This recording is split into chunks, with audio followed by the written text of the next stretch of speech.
শুভেচ্ছা সবাইকে। আজকের এই টিউটোরিয়ালটা আমি শুরু করছি।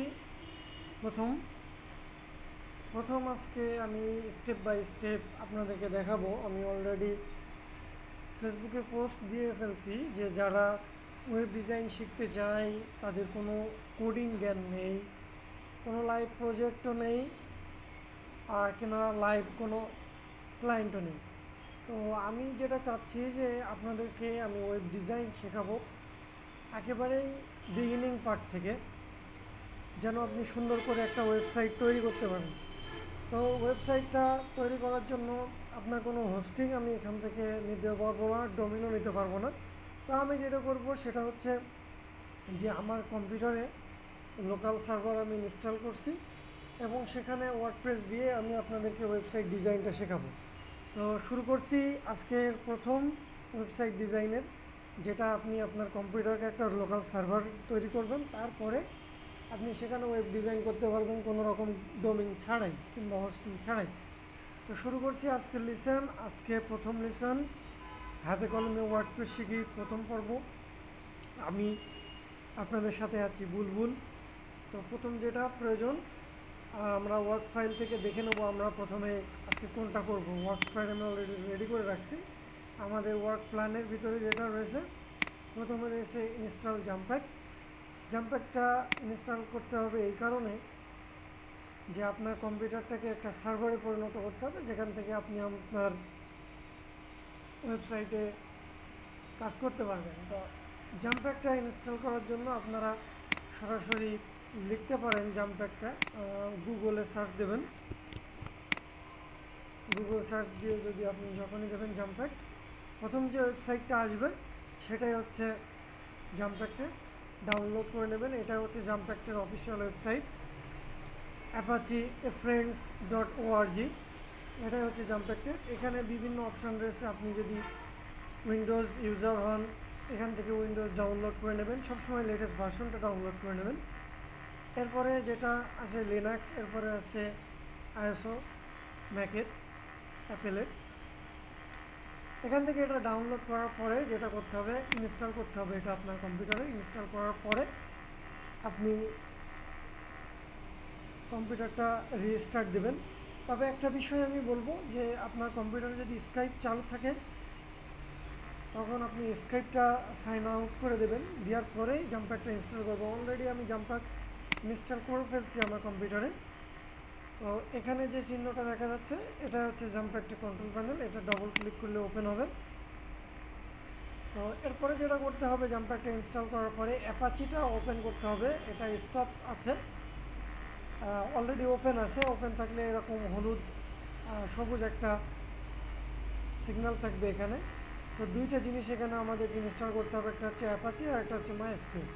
এখানে দুইটাই ওপেন আছে। যে দুটো স্টার্ট করা আছে সেই দুটোতে স্টপ লেখা থাকবে। আপনি প্রথম যখন ওপেন করবেন তখন এটা থাকবে স্টার্ট, জাস্ট এটা স্টার্ট করে নেবেন মাই অ্যাপাচি আর মাইস্কুয়েলটা, এগুলোর দরকার নেই।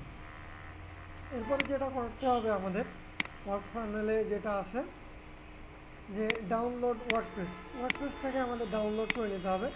তো সরাসরি wordpress.org-তে যে wordpress.org/ডাউনলোড লিখলেও হবে, কিংবা wordpress.org-তে গেলে এখানে যে ওয়ার্ডপ্রেস ডাউনলোড আছে এখান থেকে ডাউনলোড এটা জিপ ফাইল ডাউনলোড করে নিতে হবে। অলরেডি আমার ডেস্কটপে ওয়ার্ডপ্রেস জিপ আছে।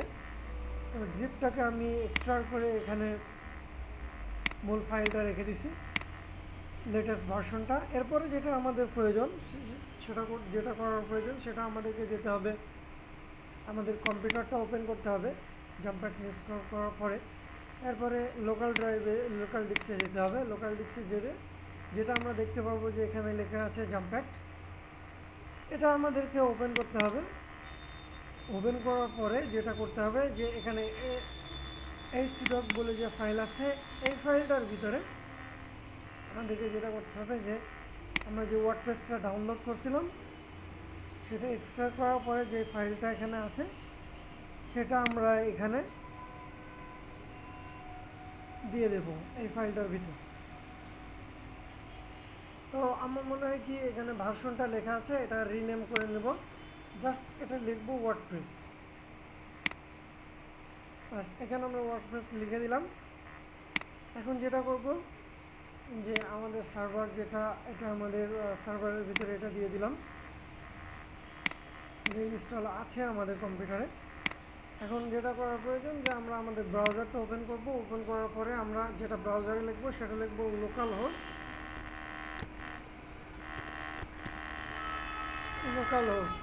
লোকাল হোস্ট যেটা আছে সেটা আমরা এরপরে যেটা লিখবো যে আমাদের ওয়ার্ডপ্রেস লিখে আসছি, এখানে যেটা আছে local host slash WordPress, sorry local host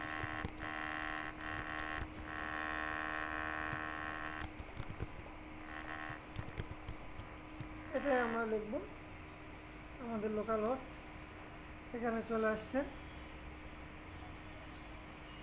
তো আমরা এখানে ওয়ার্ডপ্রেস যেটা আছে এখানে আমরা চলে আসছে, আমাদের এখানে ওয়ার্ডপ্রেস যে ডাইরেক্টরিটা আছে আমরা এই ডাইরেক্টরিতে ক্লিক করলেই আমাদের ওয়ার্ডপ্রেসটা সামনে চলে আসবে। প্রথম যারা কম্পিউটার ওপেন করবেন তাদের হয়তো বা এটা আসবে, আসার পরে ওয়ার্ডপ্রেসটা সামনে চলে আসছে।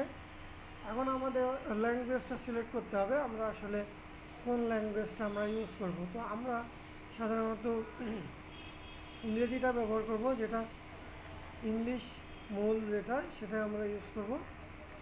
এখানে আছে ইংলিশ ইউনাইটেড স্টেট, যেটা সিলেক্ট করা আছে লোকালি সেটাই আমি সিলেক্ট করব, এটা কন্টিনিউ করব।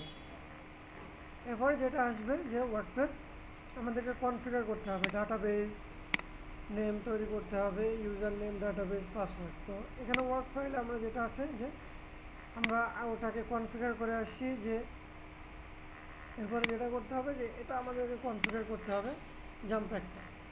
তো আমরা যেটা এখন করব সেটা হচ্ছে যে আমাদের জাম্প প্যাকটা ইনস্টল করব। এরপরে যেটা লিখবো যে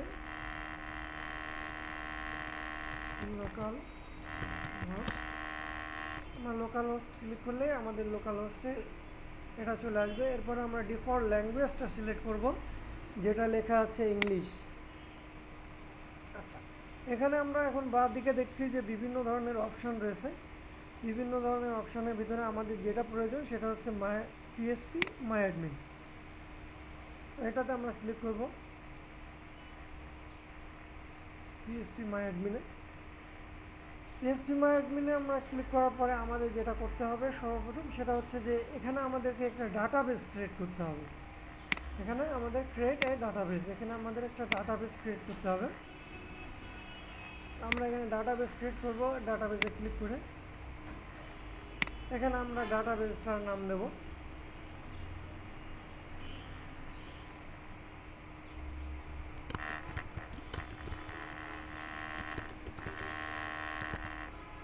তো আমরা এখন যেটা করব যে এখানে আমরা ডাটাবেসের যে নামটা দেব সেটা এখানেই থাকবে, এই অবস্থায় আমরা অন্য কোনো কিছু সিলেক্ট করব না, এটা এই অবস্থায় থাকবে। এখন ডাটাবেস আমরা কী নামে দিচ্ছি এটা আমাদের পরবর্তীতে লাগবে, আমরা এটা দিয়ে আসি। আমরা এটা সেভ করে রাখবো নোটপ্যাডে, যে আমাদের ডাটাবেসের নেমটা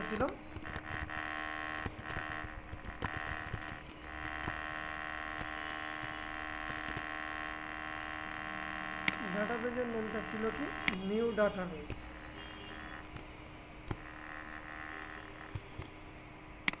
আমরা এগুলো সব ছোট হাতেরই লিখি, নিউ ডাটা, এটা আমরা সেভ করে রাখবো, পরবর্তীতে এগুলো আমাদের কাজে লাগবে এই জন্য সেভ করে রাখছি। এখন এটা ক্রিয়েট করব, আমাদের নিউ ডাটাবেসটা ক্রিয়েট হয়ে গেছে। এখানে আমরা দেখতে পাচ্ছি যে এখানে লেখা আছে নিউ ডাটা। আচ্ছা, এখন ডাটাবেস আমাদের যখন ক্রিয়েট হলো, এখন আমরা ওয়ার্ক ফাইলে যেটা দেখবো যে আমাদের এরপরের কাজটা হবে অ্যাড এ নিউ ইউজার। এখন এটা নিউ ইউজার আমাদের করতে হলে এখানে যেটা রয়েছে যে ইউজার বলে যে অপশানটা এখানে আছে, আমাদের এখানে ক্লিক করতে হবে অ্যাড এ নিউ ইউজার। এখানে বিভিন্ন ধরনের ইউজার রয়েছে, এগুলো আমাদের দরকার নেই, আমরা আমাদের ইউজার নেমটা এখানে ইয়ে করবো। তো ইউজার নেম করতে হলে ইউজার নেম এবং পাসওয়ার্ড অবশ্যই লাগে। তো আমরা এখানে ক্লিক করবো অ্যাড এ নিউ ইউজার, এখানে আমরা ইউজার নেম দেব নিউ ইউজার, ডাটাবেসের যেটা দেবো এখান থেকে ক্লিক করবো নিউ ইউজার, এখানে আমরা এটা সেভ করে রাখবো।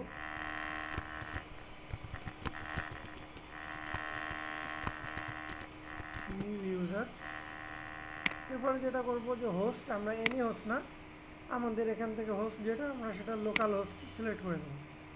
লোকাল হোস্ট, এখানে আমরা পাসওয়ার্ড দেব, যে কোনো ধরনের পাসওয়ার্ড আমরা দিতেই পারি।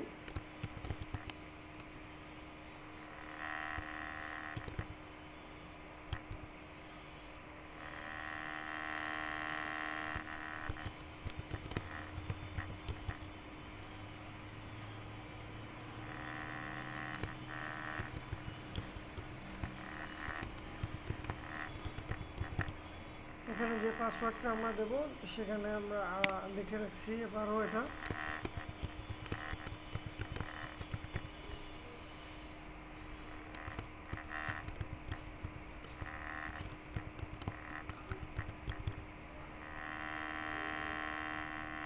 আমরা যেটা পাসওয়ার্ডটা লিখলাম পাসওয়ার্ডটা এখানে লিখে রাখি।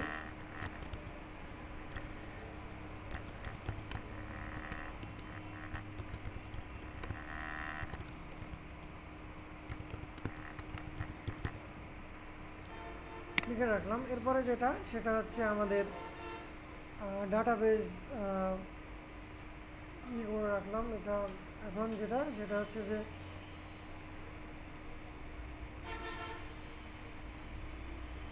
যেটা রয়েছে এখন আমাদের এখানে এটা অ্যাড করে দিতে হবে, create database with same user name under privilege. তো আমরা এটাকে ক্লিক করব, করার পরে এখানে যেগুলো আছে আমরা এখানে চেক অল দেব। চেক অল দেওয়ার পরে আমরা এখানে গো বাটনে চাপ দেবো। তো new user database already add. এখন আমরা দেখে আসবো ইউজারটা আমাদের ডাটাবেজে অ্যাড হয়েছে কিনা। নিউ ডাটাবেজে এখানে নিউ ইউজার আমাদের ইউজার নেম অ্যাড হয়ে গেছে, নিউ ইউজার এখানে আমাদের অ্যাড হয়ে গেছে। এখন আমরা দেখে আসি ডাটাবেজের কী অবস্থা।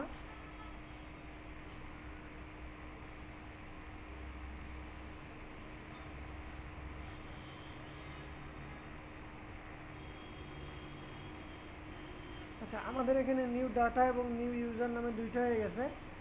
তো আমরা যেটা করতে পারি, আমরা নিউ ইউজার নামে ডাটাবেসটাই আমরা পরে ইউজ করব। এখানে আমাদের নিউ ইউজারটাই দেবো আমরা এখানে, তাহলে আমাদের জন্য সবথেকে সুবিধা হবে। যে নামে ডাটাবেস হবে সেই নামে ইউজারটা হইলে সবথেকে বেশি সুবিধা হয়। এখন আমরা এটা এই অবস্থায় রেখে দেবো। এরপরে আমরা যেটা ওয়ার্ডপ্রেস কনফিগার করছিলাম সেখানে যাব। তো এখন ওয়ার্ডপ্রেসটা এই অবস্থায় আছে। এখান থেকে আমরা যেটা লেটস গোতে ক্লিক করব। এখানে রয়েছে ডাটাবেসের যে আমাদের ডাটাবেসটা নেম ছিল সেটা আমরা এখানে দেবো, নিউ ইউজার। ডাটাবেসের যে নেম ছিল, ইউজার নেমটা যেটা ছিল আমরা সেটাই এখানে দেব। পাসওয়ার্ড যেটা ছিল আমরা এটা কপি করে নিয়ে আসবো।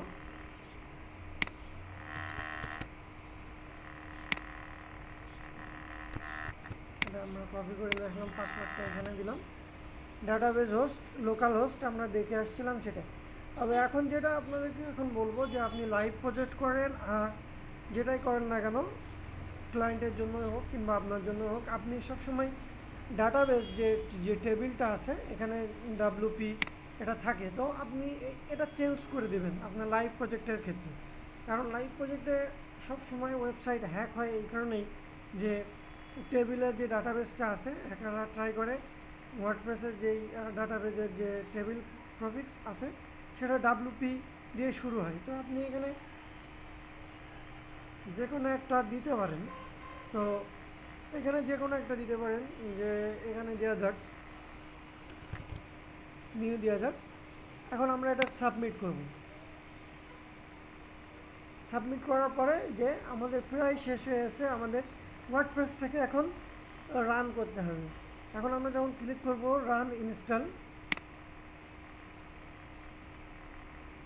এখন আমার এখানে সাইট টাইটেল দিতে হবে। সাইট টাইটেল যেটা দেব যে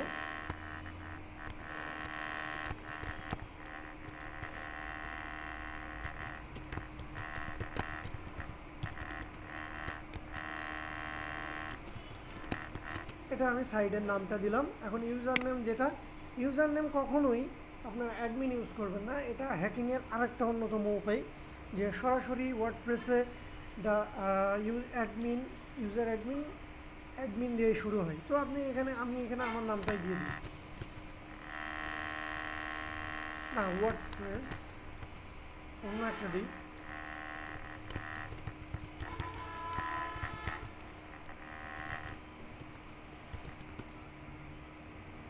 তো এখানে পাসওয়ার্ড দেব, পাসওয়ার্ড এখানে যেটা দিয়েছিলাম সেটাই এখানে দিয়ে দিই, ওয়ার্ডপ্রেস। এখানে আমার ইমেল অ্যাড্রেস আমি দিয়ে দিতে পারি, যে কোনো একটি ইমেল অ্যাড্রেস। আপনি চাইলে আপনারটা দিয়ে দিবেন, তাহলে এটা সুবিধা হবে।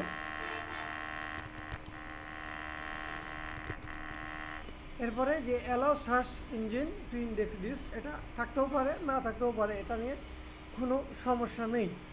তো এটা এখন যেটা করতে হবে, আমাদেরকে ওয়ার্ডপ্রেসটা ইনস্টল করতে হবে। আমরা এখন ওয়ার্ডপ্রেসটাকে ক্লিক করলাম, ইনস্টল ওয়ার্ডপ্রেস।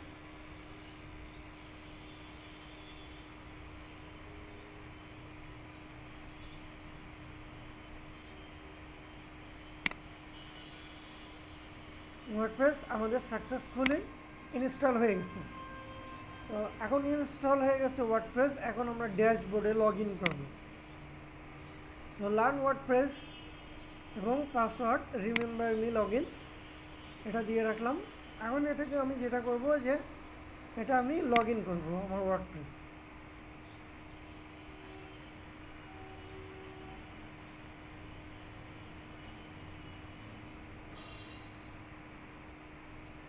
তো এখন ওয়ার্ডপ্রেস আমার লোকাল সার্ভারে ইনস্টল হয়ে গেছে। এখন থেকে আপনাদের জন্য যে সুবিধাটা হবে, আমি আপনাদেরকে যখন তখন আপনাদেরকে দেখাবো, যে আপনাদের পরবর্তী লিসনগুলো স্টেপ বাই স্টেপ আমি দেখাতে শুরু করব, যে আসলে কিভাবে আপনারা ওয়ার্ডপ্রেস শিখতে পারবেন হাতে কলমে A to Z। আমার একটা ইয়ে ছিল জিনিসেস ব্লগে আমার লেখা ছিল ওয়ার্ডপ্রেস হাতে কলমে শেখার জন্য, যেটা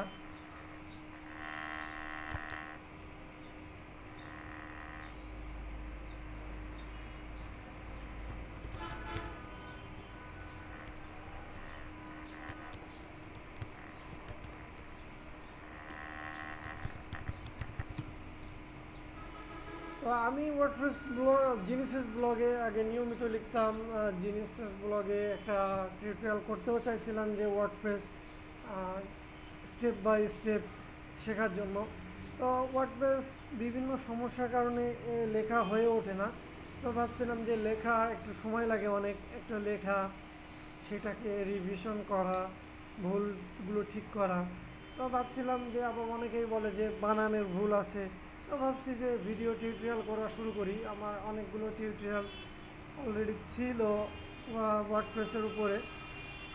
ওয়ার্ডপ্রেস শিখুন A to Z পর্ব, চারটা পর্ব পর্যন্ত লিখছিলাম। তো এখন আমার মনে হয় কি, ওয়ার্ডপ্রেস এখন থেকে আমি একেবারেই শুরুর থেকেই ওয়ার্ডপ্রেস আপনাদের শেখাতে পারবো আশা করি। একেবারে শুরুর থেকে এর ভিতরে হয়তো বা একটা লেখা আছে যে কী করে আপনি আপনার ইয়েতে লিখতে পারবেন, আপনার পেন ড্রাইভে কীভাবে লোকাল হোস্ট ইনস্টল করবেন, সেটাও এখানে আছে। তো আশা করি এখন থেকে আপনাদের জন্য সবথেকে সুবিধা হবে যে সরাসরি ভিডিওতে দেখা, এবং কোনো সমস্যা থাকলে সেটা আমার সাথে শেয়ার করবেন ভিডিওতে। দুইটা উপায়ে আপনারা শেয়ার করতে পারেন আমার সাথে। সেটা হচ্ছে যে সরাসরি আমার ওয়েবসাইটে যাওয়ার পরে আপনি bwinit.net এই ওয়েবসাইটে গেলেই আপনি সরাসরি যখন করবেন, সরাসরি আমার ইউটিউব চ্যানেলে যেতে চাইলে এখানে যে প্রথমে যেটা দেখছেন যে ইউটিউব আইকন, এই আইকনে ক্লিক করলে আপনি আমার সরাসরি ইউটিউব চ্যানেলে চলে যাবেন।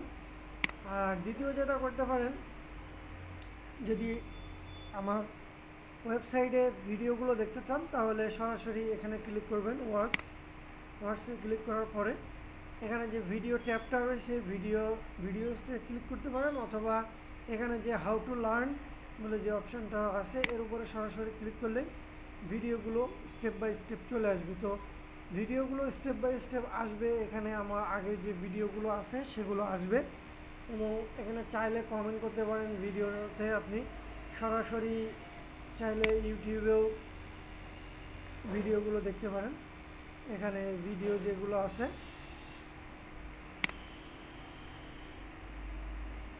এখানে আমার ভিডিওগুলো আছে। আস্তে আস্তে এখানে অনেক ভিডিওর সংখ্যা আসবে। সব থেকে যেটা বলবো যে আপনাদের সাবস্ক্রাইব করবেন অবশ্যই চ্যানেলটা, কারণ আমি চাই যে আমার যতটুকু আছে আপনাদেরকে শেখাইতে।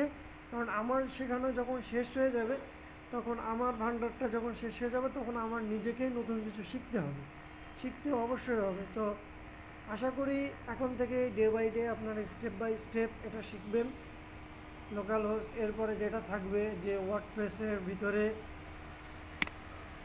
আপনারা শিখবেন যে ড্যাশবোর্ডের ভিতরে কিভাবে ড্যাশবোর্ড সম্পর্কের আলোচনা নেক্সট থাকবে। প্রতিদিন শেখাবো না, আস্তে আস্তে day by day step by step শেখাবো। দেখা যাচ্ছে 2-3 দিন পর পর আর্টিকেল ভিডিওগুলো দেওয়ার চেষ্টা করব। তো ভিডিওগুলো ইউটিউবে দেখবেন, সাবস্ক্রাইব করবেন চ্যানেলটা, আর আপনার যত সোশ্যাল মিডিয়া আছে ফেসবুক, টুইটার, যেটাই বলেন না কেন, সেখানে এগুলো শেয়ার করবেন। তো দেখা হচ্ছে নেক্সট ভিডিওতে। সেখানে আমি দেখাবো ওয়ার্ডপ্রেসের ড্যাশবোর্ডের বিস্তারিত, আসলে ড্যাশবোর্ডগুলো কোথায় কীভাবে থাকে। আর একটা ব্যাপার যেটা, সেটা হচ্ছে যে আপনি জানতে না চাইলে কেউ জানাবে না, এবং আপনি চেষ্টা না করলে কখনোই শিখতে পারবেন না। তো দেখা হচ্ছে নেক্সট ভিডিওতে। ভালো থাকবেন সবাই। যদি কোনো প্রশ্ন থাকে অবশ্যই ইউটিউবে এই ভিডিওটার নিচেই কমেন্ট করে জানাবেন যে ভালো লেগেছে কি ভালো লাগেনি, কিংবা আরও কি জানতে চান। তো ভিডিওটা বাংলায় করার কারণ হচ্ছে আপনারা যাতে বাংলাদেশি কিংবা ওপার বাংলার যারা আছেন, দেখতে চান, শিখতে চান, জানতে চান, তাদের জন্যই করা। ভালো থাকবেন সবাই। দেখা হচ্ছে নেক্সট ভিডিওতে। আজকের মতন আমি বিদায় নিচ্ছি। বুলবুল, খোদা হাফিজ।